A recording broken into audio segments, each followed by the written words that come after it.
Very pleased to be here today, here in New Delhi. So we're maybe just a few details. My name is Christoph. In the industry then like 25 plus years. I just saw at the very beginning some pictures. As you know, we are thyssenkrupp Nucera, which is a carve out of thyssenkrupp Uhde. And in principle, we are in India reactive since the 70s. Yeah? And just saw some pictures, and I talked to our local CEO, Vaidir, here, who is located in Mumbai and heading our office since 23. I just saw some pictures from 2000, I think it was from 2006, where I was working as a young engineer, 2005, sorry, on a project for an Electrolyser project. And so very happy to be here and very happy to talk with you about the projects we are doing currently and our expectation on the market. Well, Dr. Noeres, it's an honor to have you here. And you have quite a lot of experience across EPC and research, which is quite the combination for, where the hydrogen industry is here today. So from your vast experience, how have you seen the industry evolve? It was in the last 3 to 4 years that the hype really began, and you were making big plans as Nucera. You set a lot of targets for the future. How much of them have you achieved?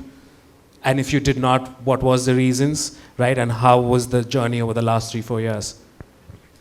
Yeah, well, I think, let me split the question, looking first on ourselves, on our company. And as you said, we are a technology-driven company. By myself, I was doing R&D, EPC projects, sales, business development, spent 25 plus years in the business.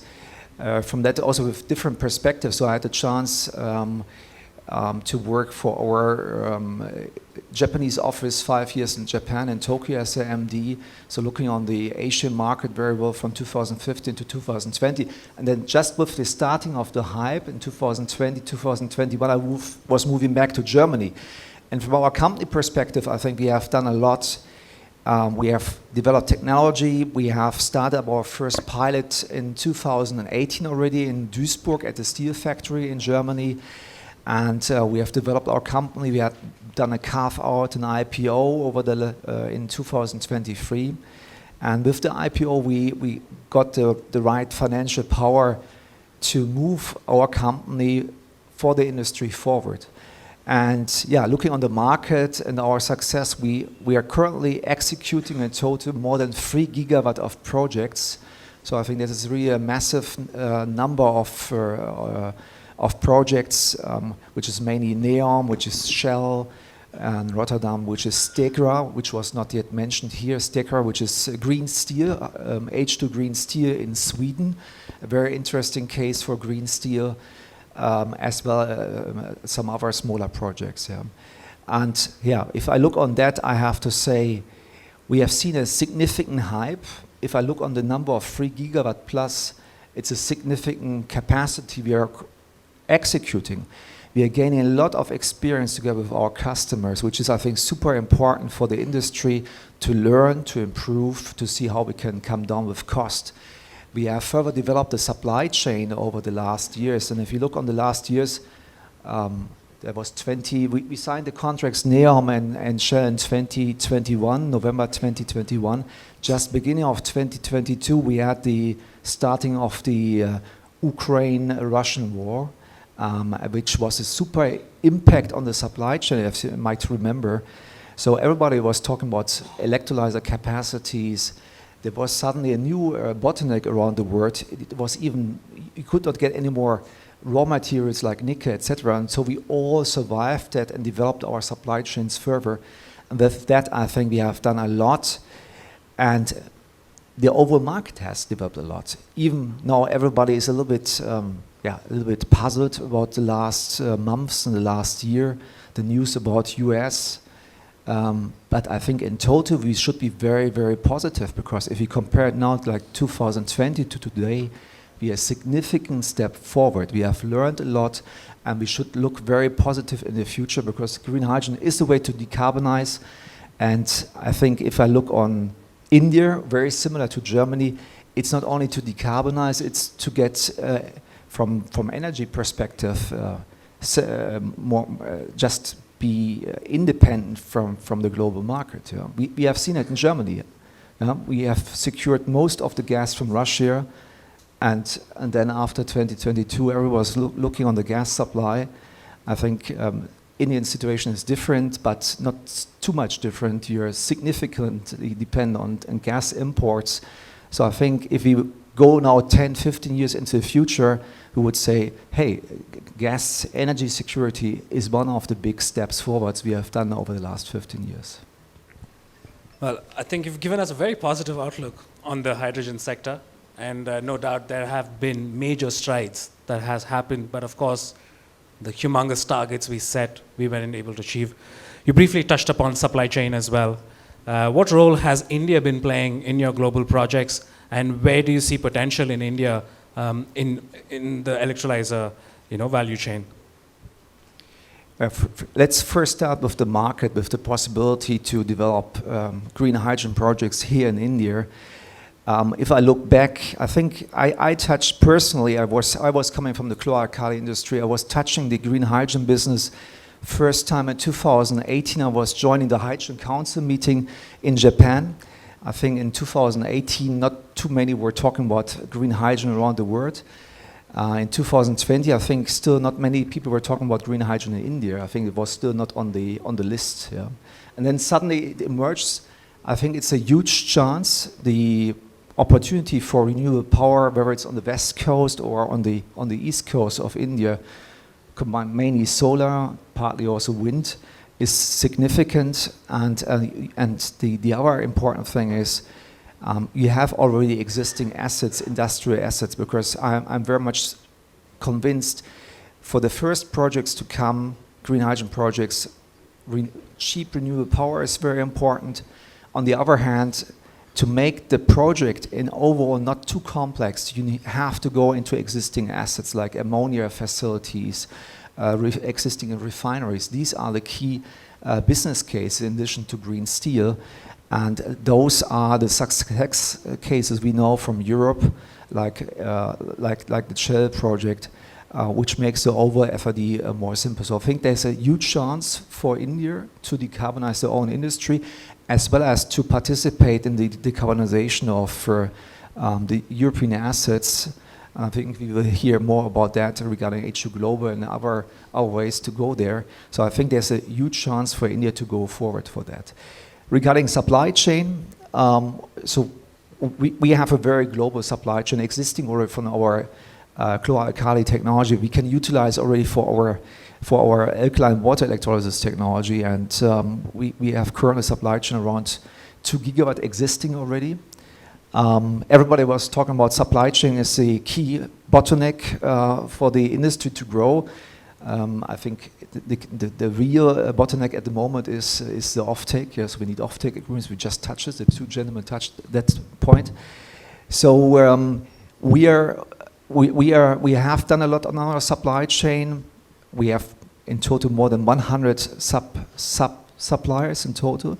So we are growing them. We are supporting them. We are still on the lean asset way to go forward, which is also in the current situation a big advantage because many of the other suppliers have invested a lot into workshops.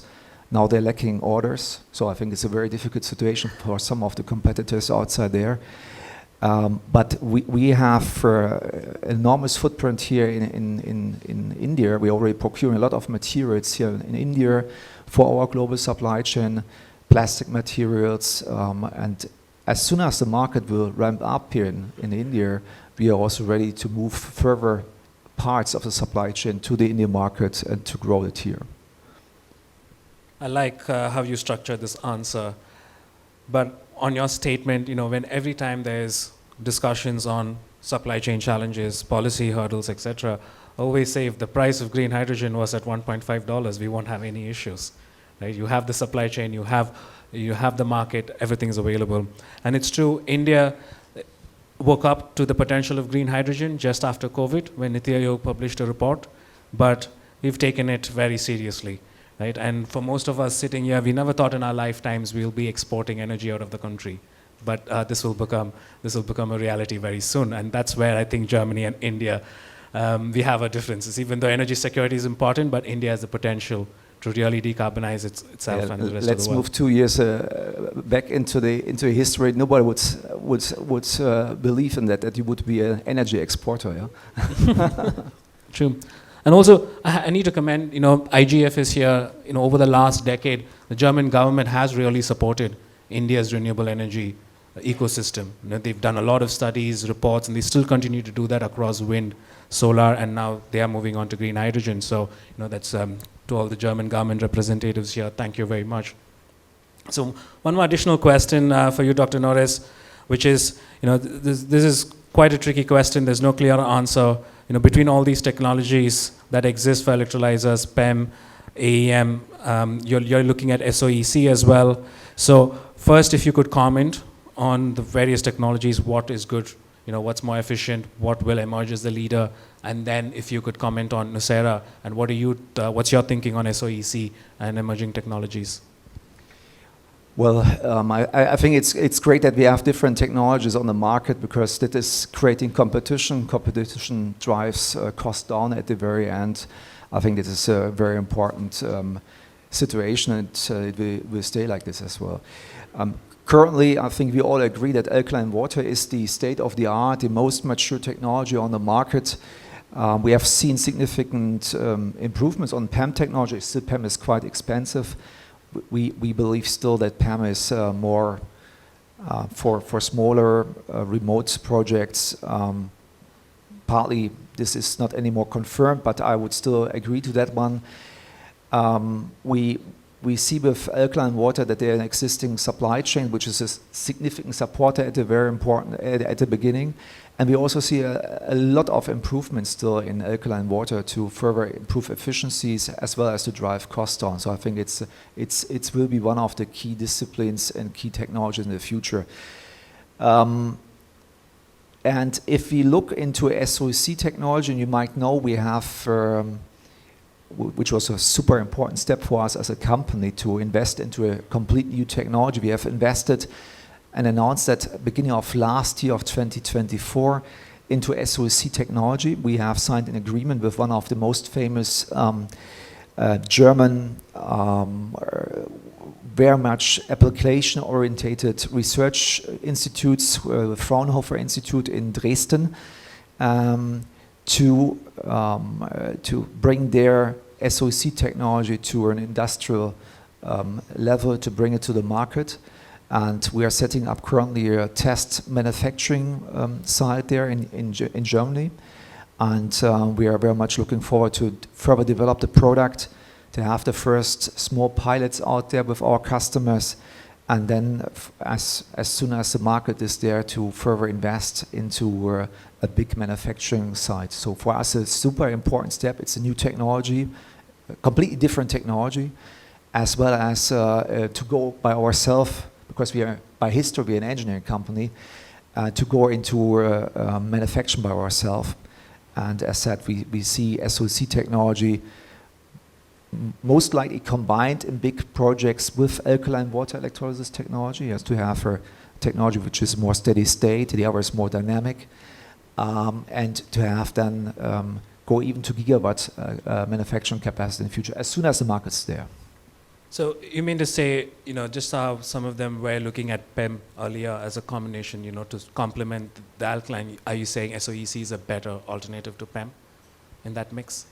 No, if we say SOEC is not yet there from our perspective for large-scale projects. It will take 3 to 5 years to have the right maturity level for SOEC technology. But as soon as that is achieved, SOEC at the right setup, if you have steam available at the right site, we expect like 20-25% efficiency improvement, which is significant in electrolysis. So this is a clear game changer for OPEX cost for green hydrogen. And as said, we see that also from chlor-alkali industry or from other petrochemical industry setups with electrolysis, sometimes it makes sense if you have a large scale setup to have two different technologies in place, because there are two different ways how they can be operated. We have it in the electrolysis technology for converting hydrochloric acid towards chlorine back. So we have electrolysis unit there, which is super fast in dynamics. But there's also a so-called Deacon process, which is a fixed bed reactor process, which is very slow in its dynamics. So if the plant is large enough, it's to combine both. It's great because the other has a different dynamics, the other has a different efficiency, so you can really optimize the overall setup. The same is for SOC and alkaline water applicable. So we see the very interesting business case for that. I think a lot of them here in this room would love to go deeper into those elements you just spoke about. We do have a session on electrolyzers very soon. But one last question, Dr. Noeres, which is, we reflected at the beginning on the last 3-4 years. Now, where do you see the next few years? There are a lot of catalytic measures coming in place, policy. You have Dr. Susanna here from H2 Global. They're doing fantastic work as well. MNRE is here in the room. They're also taking some measures here in India to ramp up the market. But you personally, as Nucera, right, do you still believe that this will be a mandate policy-driven industry? Will it take time for market forces to kick in? Or do you have other thoughts on it? No, I think it's quite clear. At the beginning, in the next years, we still need the mandate of the government. We need support and we need certainty. I think that is the most important thing around the world. All the business players, and there are some of the business players who are more bullish than the others. There are business players who are taking off-take risks, some others not. All of them need certainty in the business. So what is currently ongoing, like in the US, is really not good. We need clarity, we need stability, and therefore I'm very happy to see developments like in Germany now with a clear target to further invest into infrastructure to drive red-free and all what will come further. And I'm also very much looking forward here for India to have a stable fund-based pushing the infrastructure forward. So I think that will give the chance to drive green hydrogen forward, to drive decarbonization forward, not as fast maybe as we all have seen maybe 2 years ago, but I see it a continuous way forward. And for us as a company, so we are growing, we are executing projects, so it gives us sufficient sales to operate the company. It's a time to learn, to further develop technologies, and with that, over the next 2-3 years, to be in the position as soon as the market really picks up, we will be there, we will be the partner to drive the projects forward. So we have to sit tight, hold on, and wait for the next couple of years before we can actually take off. So a round of applause for Dr. Noeres, please. Thank you.